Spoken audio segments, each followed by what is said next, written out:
అర్జునుడు మహాభారత యుద్ధంలో ఎన్నో అస్త్రశస్త్రాలు ఉపయోగించాడు. అయితే అతని వద్ద ఉన్న అత్యంత శక్తివంతమైన ఆయుధం పాశుపతాస్త్రం. ఈ అస్త్రాన్ని స్వయంగా పార్వతీపతిగా శివుడు అర్జునునికి వరంగా ఇచ్చాడు. అర్జునుడు దేవతలను శరణు కోరుతూ కఠోర తపస్సు చేసినప్పుడు శివుడు కిరాతరూపంలో పరీక్షించేందుకు వచ్చాడు. శివుడిని ఓడించిన తరువాత ఈ అస్త్రాన్ని వరంగా పొందాడు.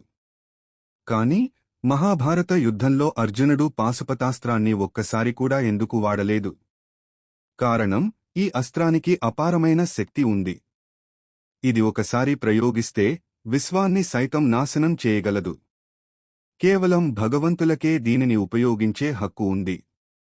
అందుకే శ్రీకృష్ణుడి సూచనతో అర్జునుడు దీన్ని ఉపయోగించలేదు.